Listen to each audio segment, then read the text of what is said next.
ഇനി നമ്മൾ നേരെ പോകുന്നത് ആലപ്പുഴയിലേക്കാണ്. അവിടെ 3 വളരെ ശക്തമായ പോരാട്ടമാണെന്നാണ് CPM ജില്ലാ സെക്രട്ടറി ആർ നാസർ പറയുന്നത്. അരൂർ, കുട്ടനാട്, കായംകുളം സീറ്റുകളിൽ ഇക്കാര്യം പരിഗണിച്ച് സ്ഥാനാർത്ഥി നിർണയത്തിൽ പ്രത്യേകം ശ്രദ്ധിക്കുമെന്ന് അദ്ദേഹം പറയുന്നു. ഹരിപ്പാട് മണ്ഡലത്തിൽ BJP മുന്നേറ്റം ഉണ്ടാക്കിയാൽ LDF വിജയിക്കും. ലോക്സഭാ തെരഞ്ഞെടുപ്പിൽ ആലപ്പുഴയിൽ നഷ്ടപ്പെട്ട വോട്ടുകളിൽ ഭൂരിപക്ഷവും തിരിച്ചെത്തിയെന്നും നാസർ മീഡിയ വണിനോട് പറഞ്ഞു. UDF അനുകൂലമാകുമ്പോഴും LDF അനുകൂലമാകുമ്പോഴും വലിയൊരു മുന്നേറ്റം ആലപ്പുഴ ജില്ലയിൽ ഉണ്ടാക്കാറുണ്ട്. ഈ തെരഞ്ഞെടുപ്പിൽ എത്ര സീറ്റാണ് ആലപ്പുഴയിൽ LDF പ്രതീക്ഷിക്കുന്നത്? ഞങ്ങൾക്ക് ലഭിച്ചുകൊണ്ടിരുന്ന 8 സീറ്റ് ഞങ്ങൾ നിലനിർത്തിക്കൊണ്ട് തന്നെ ഹരിപ്പാടും കൂടെ പിടിക്കാൻ വേണ്ടിയിട്ടുള്ള ശ്രമത്തിലാണ്. അങ്ങനെ 9 സീറ്റും പിടിക്കാൻ വേണ്ടിയിട്ടുള്ള പരിശ്രമം ഞങ്ങൾ നടത്തുന്നു. അതിനനുകൂലമായൊരു രാഷ്ട്രീയ സാഹചര്യം ആലപ്പുഴയിലുണ്ടോ?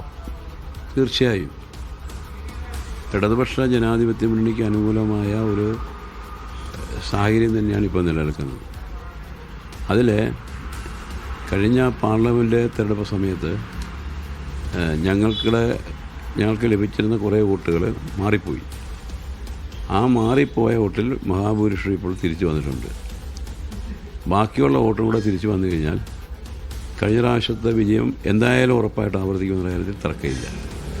അതിനു വേണ്ടിയിട്ടുള്ള പരിശ്രമങ്ങൾ ഞങ്ങൾ നടത്തിക്കൊണ്ടിരിക്കുന്നു. ഹരിപ്പാട് സീറ്റിലും ഞങ്ങൾ കഴിഞ്ഞ പഞ്ചായത്ത് തെരഞ്ഞെടുപ്പിൽ ഞങ്ങൾ കുറേ മുന്നിൽ വന്നിട്ടുണ്ട്. അതുതന്നെയല്ല, UDF കുറേ വോട്ട് BJP പിടിക്കുന്നുണ്ട് അവിടെ.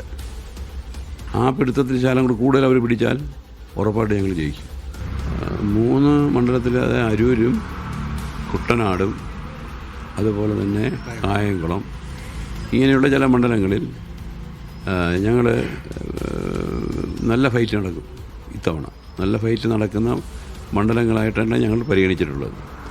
ആ മണ്ഡലങ്ങളിൽ പ്രത്യേകിച്ച് ഞങ്ങൾ സ്ഥാനാർത്ഥി നിർണയത്തിലും അതുപോലെ തന്നെ മറ്റ് തുടർന്നുള്ള പ്രവർത്തനങ്ങളിലും കൃത്യമായ ജാഗ്രത പാലിച്ചുകൊണ്ട് തന്നെ ഞങ്ങൾ പ്രവർത്തനങ്ങൾ മുന്നോട്ട് കൊണ്ടുപോകും.